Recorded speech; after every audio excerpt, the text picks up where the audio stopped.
La rançon de la vertu. Chapitre inconnu.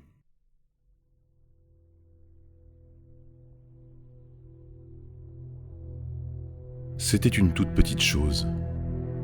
Un petit bout de cœur rose. Une boule de glaise à peine formée et pourtant cabossée. Une âme toute neuve, si jeune et déjà écharpée, qu'on avait cachée dans un recoin d'obscurité. Dissimulé au fond d'une armoire, recroquevillé sur un tas de chiffons, le petit être gardait les lèvres closes avec, en tête, son unique mission. Ne pas faire le moindre bruit, le moindre son. Une fine bande de lumière perçait par l'interstice de la porte du placard. Elle provenait d'une bougie, seul phare dans la nuit noire. Sa flamèche larmoyait une cire grasse, jaune, qui durcissait sur un disque en céramique et dessinait les contours du lit. Celui dans lequel, depuis leur arrivée dans cet appartement, maman et lui dormaient. Depuis sa cachette, le garçon y devinait une grande masse sombre d'où provenaient les gémissements de sa mère. Il filtrait à travers l'obscurité. Couchée sur elle, une forme monstrueuse et bossue se mouvait lourdement. Encore une. Des éclats de sueur suintaient sur sa peau cuivrée et étincelaient au rythme de ses râles rauques et saccadés. Le môme en avait vu de toutes les sortes, de toutes les tailles, de ces grandes ombres, ces créatures immenses qui entraient le soir venu dans l'appartement. Tout commençait par un bruit sourd, des pas dans l'escalier menant à l'étage. Puis l'on toquait à l'entrée et maman ordonnait d'aller se terrer dans l'armoire. La porte grinçait, une ombre entrait. Elles échangeaient quelques mots, les pièces tintaient sur la table, puis la forme s'installait sur les draps humides, encore gorgés de la sueur des ombres précédentes. Alors, maman s'allongeait à ses côtés. Pendant un moment, elle n'était plus vraiment là. Sa silhouette disparaissait dans celle du nouveau venu, comme absorbée par ces formes massives qui se frottaient, agrippaient, aboyaient, caressaient ou parfois cognaient. Avec crainte, le gamin scrutait la danse des ombres pendant un temps qu'il ne pouvait quantifier. Parfois, ces monstres criaient et d'autres ne pipaient mot. Certains susurraient d'étranges élans d'affection, quand d'autres encore crachaient des injures. Au moment du départ, car il finissait toujours par partir, il arrivait que maman se fâche. À son tour, elle lançait un flot d'insultes, des mots lourds, féroces et chargés de colère. Pas assez rarement, elle devait se battre lorsque ses cris n'étaient plus suffisants pour les bannir. Le sang du garçon se glaçait, son souffle se coupait. Alors maman se jetait à corps perdu, toute griffe dehors sur ses silhouettes vagabondes. Elle hurlait, frappait et mordait, mais ne remportait pas toujours la victoire. Dans ces cas-là, les formes géantes pouvaient s'attarder. Elles récupéraient leur argent, ou se penchaient à nouveau sur elle pour l'absorber tout entière. Quand ils en avaient terminé, ils la recrachaient sur le sol, le plus souvent tordu et blessé. Et lorsqu'enfin ils quittaient les lieux, le garçon s'autorisait à respirer. Il quittait sa cachette, le parquet grinçait sous ses pieds. Doucement, il avançait entre ombre et lumière pour venir se blottir contre sa mère. Elle l'enveloppait dans ses bras de la même façon qu'elle l'avait fait 1000 fois. Son fils tout contre son ventre, le menton dans ses cheveux, ses mains cadenassées autour de sa poitrine. Le visage du petit se baignait de sanglots. Il pleurait pour deux puisque maman ne versait jamais la moindre larme.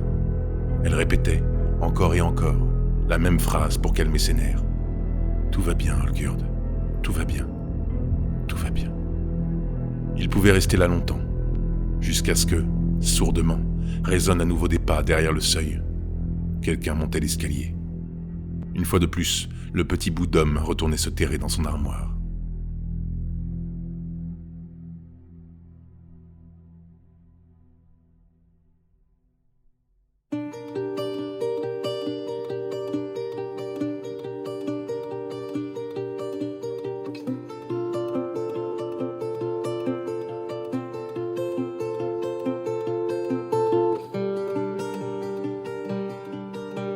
Fort heureusement, ce genre d'événement n'avait pas toujours reflété le quotidien de la maigre famille que composaient Olgerd et sa mère, Pavlina. Non, auparavant et depuis aussi loin qu'il s'en souvenait, Olgerd avait toujours vécu entre deux feux de cheminée. Il changeait constamment d'appartement, d'endroit où dormir, de compagnie. Les draps, les odeurs, les gens, d'un jour à l'autre n'étaient jamais identiques.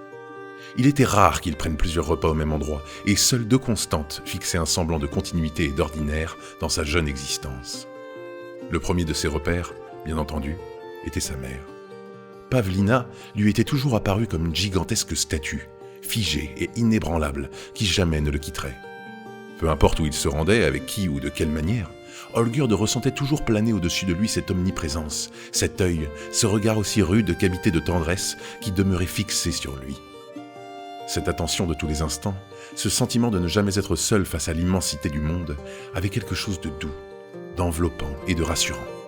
Malgré la vastitude de l'univers dans lequel il évoluait, le simple fait de sentir la surveillance de sa mère peser sur lui donnait l'impression qu'il revêtait une armure invisible, une protection inviolable face à tous les dangers. Cette sensation d'être constamment placé sous son égide apportait d'autres bienfaits que le gamin n'aurait su mettre en mots, ni même conscientiser. Malgré cela, il les ressentait sans cesse. Par sa présence, Pavlina dessinait pour lui les contours de l'inconnu et marquait les limites du possible. De ce qui était autorisé, interdit, et de ce que l'on pouvait tenter sans risque puisque, quoi qu'il arrive, elle veillait sur lui. Plus que tout, l'attention exclusive de la part du seul être qui comptait à ses yeux, cette présence maternelle et protectrice aux allures d'éternelle gardienne, transportait avec elle une impression jouissive. Comme elle incarnait la garante des frontières du connu et du mystère, de la clarté et du confus, comme elle connaissait toutes les réponses à toutes les questions, de par son attention, ses baisers et son amour, de par ce lien unique qu'elle ne partageait qu'avec lui, elle faisait d'Olgierd le centre de son monde, le cœur même du seul univers qu'il connaissait. Tout du moins était-ce ainsi que l'enfant se le figurait. Aussi paradoxal que cela puisse paraître, la seconde constante de la vie d'Olgierd était un ballet ininterrompu de changements, de surprises et d'émerveillements. Un théâtre infini de rebondissements qui prenait systématiquement place dans le même décor. La rue. Avant ses 4 ans, Olgierd avait déjà croisé plus de visages différents que ce que la majorité des habitants du royaume en verraient pendant toute leur vie. Sous son regard juvénile, la rue était un spectacle ébouriffant, un imbroglio toujours renouvelé de parfums, de sons et de couleurs, de cris et de voix.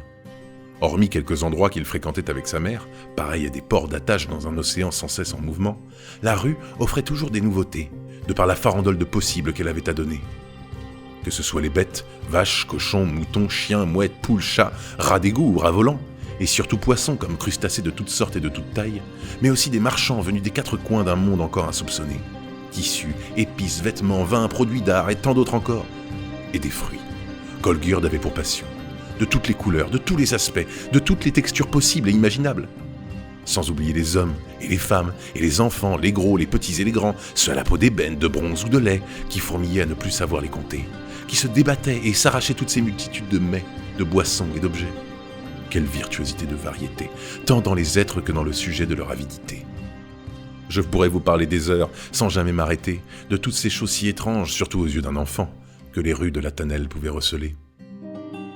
Chaque jour, Pavlina et Olgierd arpentaient les venelles de la cité à la recherche de quelque chose à boire ou à manger, toujours aux aguets, prêts à bondir sur la moindre occasion de gagner quelques sous. Pour cela, ils avaient des méthodes bien à eux. Sur les marchés, il n'était pas rare qu'un commerçant bien intentionné découvre quelques manquements sur son éventaire, après qu'il eût été poussé par son bon cœur à venir en aide à un enfant désœuvré, un malheureux bambin sanglotant au milieu des passants et contant à qui voulait l'entendre que le pauvret avait perdu sa maman. Il faut dire que malgré son peu d'expérience, Olgierd était sacrément doué pour la comédie. Un peu de poussière sur les joues pour lui donner des airs plus misérables encore, les yeux rougis, le nez coulant, les yeux débordant de larmes et une bouille à faire fondre les pierres, il était aisé pour le moufler de faire croire aux charitables crédules que toute la guigne du monde s'était abattue sur lui. Et les bonnes âmes, bien qu'elles n'étaient pas si nombreuses à la Tannelle, tombaient invariablement dans le panneau. Évidemment, ces gobes-mouches finissaient par le regretter, maudissant leur bon cœur en constatant leurs produits disparus, habilement subtilisés par la mère du jeune égaré dont ils s'étaient bêtement évertués à prendre soin. Ces bonnes poires en tiraient une leçon davantage cynique que sage, rejoignaient les rangs des citoyens les plus pragmatiques et gonflaient le nombre de ceux qui ne s'attardaient même plus sur le sort de leurs prochains, fussent-ils les plus démunis, baignant dans le caniveau à la vue de tous. Aussi, Pavlina et Olgierd affectionnaient particulièrement les jours saints, même si, comme vous vous en doutez, ils ne comptaient pas parmi les habitants les plus pieux de la cité. Sur le parvis des temples et des églises, lorsque sonnait le glas des offices religieux, de véritables commandos de guenilleux se jetaient à la sortie des porches afin de quémander l'aumône. L'on trouvait bien parmi eux de véritables malades, des vétérans de guerre, des infirmes et des pèlerins, mais aussi un pourcentage non négligeable d'escrocs au sein desquels l'on pouvait retrouver notre duo. Pavlina, grimée en mère désespérée, portant avec effort dans le creux de ses bras un enfant agonisant au visage plus pâle que celui d'un cadavre. En réalité, Olgerd était fardé d'un masque de craie obtenu en grattant les pierres de l'église quelques minutes plus tôt. L'artifice, bien que sommaire, lui donnait suffisamment de crédit pour faire croire aux plus naïfs qu'il se trouvait à l'article de la mort. Autant vous dire qu'en quittant la messe l'Esprit Saint chevillé à la conscience, le badaud en quête de bonnes œuvres pouvait facilement croiser leur chemin, celui d'une malheureuse mère aussi aimante que désemparée, faisant étalage des afflictions qui frappaient son fils, piochant çà et là dans les symptômes bien réels des maux qui couraient les rues en cette saison. Et plus souvent qu'à leur tour, les deux fripouilles parvenaient à rafler de belles sommes, des pécules bien supérieures que le plus foutu des boiteux qui, lui, repartait avec une bourse aussi vide d'argent que d'espoir au cœur. Ce n'était pas une vie honnête, loin de là, mais c'était la seule qu'Olgerd connaissait. À cette époque, le garçon ne se questionnait pas encore sur la raison pour laquelle, le soir venu, l'immense majorité de la population désertait les rues pour laisser place à une faune tout à fait différente. Il ne se demandait pas non plus pourquoi il n'avait pas de chez lui. Cela ne lui posait pas de problème, au contraire. Olgerd aimait aérer au milieu des va-nu-pieds et des traînes savates. De par son statut de gamin, on le gratifiait d'attentions et de petits cadeaux qu'il ne rechignait pas à accepter. De sommaires égards, bien souvent dispensés dans le but à peine voilé de s'attirer les bonnes grâces de sa mère. Pavlina, elle, était crainte parmi les diséteux. Pour le beau sexe, il n'y avait que deux manières de survivre dans pareil milieu. Ouvrir les cuisses, ou faire comprendre à quiconque s'en approcherait qu'il risquerait d'y perdre ce qu'il venait y glisser. En quelques occasions, il était arrivé que Pavlina s'installe avec son fils un peu plus durablement en certains endroits, chez des hommes qui, pour un temps, avaient su la séduire. Peu importe lesquels, Olgerd ne les avait jamais aimés. Ces usurpateurs s'accaparaient toute l'attention de sa mère et, très vite, le gamin devinait leur envie de le voir s'effacer. Heureusement, cela ne durait jamais, et tôt ou tard, maman finissait toujours par les quitter. Quand ces séparations n'étaient pas accompagnées de coups et de cris, Olgerd s'en délectait. Il jubilait lorsque sa mère claquait la porte en l'emmenant avec elle, qu'il s'en retournait tout de vivre au gré des aléas de la rue. Après avoir rompu avec l'un ou l'autre de ses amants, il dormait généralement à la belle étoile, sur un tas de nippes infectes disposés sur les pavés en un semblant de literie. Pendant ces soirées, Olgerd se plaisait à observer sa mère, sachant qu'elle ne fermerait pas l'œil et qu'elle veillerait comme une gargouille jusqu'au matin, sa lame prête à servir et sa sempiternelle bouteille à la main. Lui rejoignait le sanctuaire de ses rêves dans un sommeil lourd et serein, alors qu'il en était incapable lorsqu'il se trouvait sous le toit d'un faux samaritain. Un beau jour, Pavlina parvint à trouver un petit appartement où elle espérait s'installer définitivement et y voir grandir son fils. C'était une minuscule pièce sous les toits, plus proche d'un grenier que d'une véritable habitation. Le propriétaire de l'immeuble, un grison aussi obèse que court sur pattes, lui avait accordé cette soupente contre un loyer bien au-dessus de ses moyens. Pavlina était aux anges à l'idée de pouvoir enfin poser ses bagages, là où Olgerd se morfondait de se voir ainsi cloîtré entre quatre murs. Ce fut à cette période qu'elle commença à recevoir des inconnus et qu'Olgerd débuta ses longues séances enfermées dans son placard, aussi accablé que terrifié à la vue de ces étrangers venus s'approprier le joyau de son existence. Tout cela lui déchirait l'âme et demeurait parfaitement incompréhensible pour l'enfant qu'il était. Leur séjour dans les rues se raréfiait. Le ballet fabuleux des artères de la cité avait laissé place à une suite continue de jours fades dans un environnement cloué sur la course du temps. Pour s'occuper, Olgerd passait le plus clair de ses journées à s'inventer des histoires à l'aide de deux poupées de chiffon. Elles étaient en tout point identiques, hormis des rubans qui les différenciaient. La marionnette au ruban bleu s'appelait Busselin, c'était un chevalier. L'autre se nommait Effroi, était paré d'un tissu noir et incarnait tantôt un bandit, tantôt un sorcier maléfique. Leur nom était tiré d'un vieux conte qu'il connaissait sur le bout des doigts.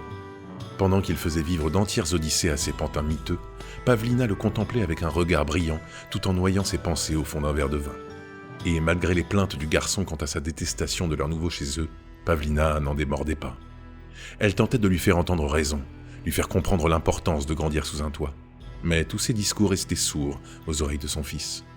Olgerd ne parvenait pas à saisir pourquoi elle s'évertuait à vivre dans pareil galetas, plutôt que de retourner badiner le long des chaussées.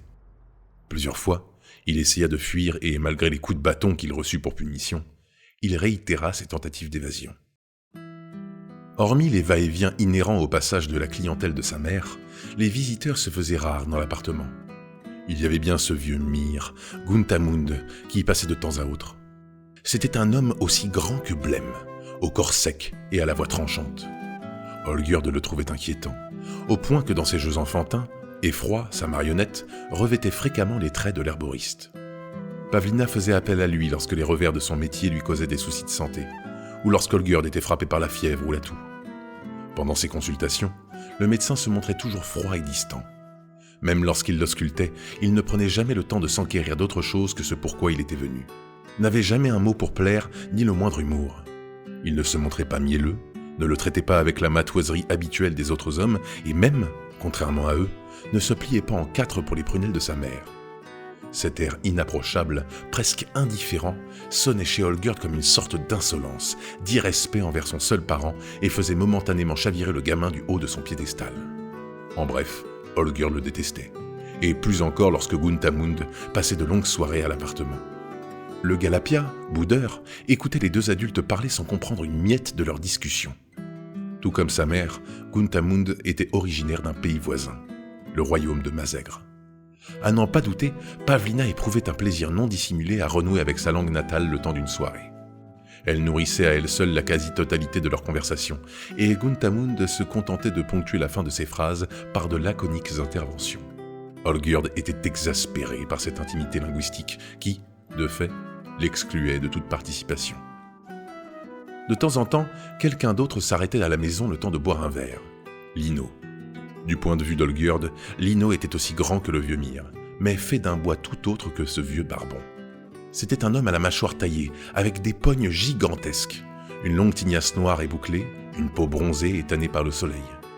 Il ne venait jamais les mains vides, et prenait le temps de s'intéresser autant à Pavlina qu'à son garçon. C'était, sans doute, le seul homme à graviter autour d'eux qu'Olgjerd prenait grand plaisir à voir. Les raisons en étaient simples. Il l'idolâtrait depuis la fois où Lino était apparu sur le seuil de l'appartement plastronné dans une épaisse armure matelassée, un fauchon lui barrant la ceinture. Olgjerd l'avait supplié de le laisser admirer l'arme dissimulée sous son long fourreau en peau de chien. Lino avait consenti, et cela avait suffi à enflammer les fantasmes du gamin. Dès lors, là où Effroi prenait souvent l'apparence de ce fossile de Guntamund pendant qu'Olgjerd jouait avec ses marionnettes, Bucelin y gagnait de fait l'apparence du mystérieux Lino. De plus, le gaillard apportait souvent avec lui des oranges et, occasionnellement, un nouveau jouet. Grâce à lui, Olgjerd étendit sa collection de figurines. Vinrent s'ajouter à Effroi et Bucelin toute une panoplie de petites statuettes de bois représentant un cheval, un soldat, un animal marin. Mais, à son grand dam, Lino ne s'attardait jamais à l'appartement. D'ailleurs, Pavlina ne se montrait pas particulièrement insistante pour qu'il reste davantage, comme elle pouvait parfois le faire avec ce vieux grison de Guntamund. Les saisons s'enchaînaient sans qu'Olgjerd ne les devine s'évaporer derrière lui. Le rythme de ses journées était bercé par un quotidien répétitif, sans surprise. La vie de sa tendre enfance s'agglutinait petit à petit dans son esprit, formait doucement le marasme nébuleux qui, plus tard, constituerait les souvenirs de l'âge innocent. Pavlina occupait un modeste emploi pendant ses journées. Elle gardait la fratrie d'une grande famille qui habitait au rez-de-chaussée en contrepartie d'un paiement dérisoire. Elle n'avait pas le choix. Le temps passant, son propriétaire avait drastiquement augmenté le prix de son loyer et Pavlina se voyait contrainte de continuer son travail de nuit. Olgjerd, de son côté, commençait à percevoir d'étranges signes chez les gens qui l'entouraient. Lui qui avait toujours éprouvé une admiration sans borne pour sa mère, qu'il avait connue crainte et respectée lorsqu'ils erraient encore dans les rues, observait désormais bon nombre de personnes la traiter avec dégoût, mépris et rejet. Même la rombière qui leur servait de voisine, et qui pourtant faisait appel au service de Pavlina pour garder ses rejetons, la considérait avec un dédain à peine dissimulé. Ces phénomènes allèrent croissant tant dans leur fréquence que dans leur ampleur. D'abord, le promeneur quotidien crachait à leur passage. Puis un matin qu'ils se rendaient au lavoir, une insulte fusa depuis la foule. Quelques jours plus tard, ce fut un jet de crottin qui atteignit Olgjerd en plein visage. Ce fut ensuite sur les marchés, où des champs que la petite famille connaissait de bonne date se mirent à refuser de leur vendre le moindre quignon de pain. Lino disparut brusquement. Cela dura plusieurs mois.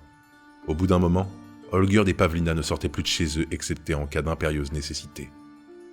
Jusqu'à ce que Guntamund se présente un soir à la porte de l'appartement. Chose étrange, car Pavlina ne l'avait pas invité et le vieux Myr ne se déplaçait jamais sans raison. Plus incongru encore, le médecin d'habitude si avare de mots se montra cette fois plus loquace que jamais. Bien qu'Olgjerd ne comprit pas une bribe de leur échange, les deux adultes parlaient toujours mazégrois, il assista à une conversation houleuse qui se termina de façon abrupte. Excédé, Pavlina lui claqua la porte au nez. Olgjerd en fut ravi. Il ne pouvait anticiper ce qui se jouait autour de lui à cette époque. En réalité, personne n'aurait pu le faire. Et surtout pas dans les proportions qui allaient suivre. Le chaos sommeillait dans les murs de la plus grande cité du monde. Une colère sourde couvait sous ses entrailles millénaires. Maintes fois, le pouvoir royal avait réprimé les émeutes, arraché les ronces rebelles, à peine étaient-elles sorties de terre. Mais jamais la décadente couronne de Saphir n'était parvenue à sarcler les racines de l'insurrection. Pareil à un chien dent tenace, elle gangrénait la tannelle.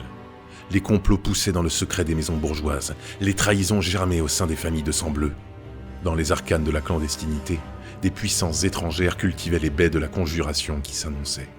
Bientôt, un soulèvement tout droit sorti des basses fosses bourgeonnerait sous ses traits les plus meurtriers. La révolte allait fleurir, s'épanouir pour donner une immense récolte de fruits sanglants. La tannelle goûterait alors à ses épines, à la révolution, à la guerre civile et au massacre.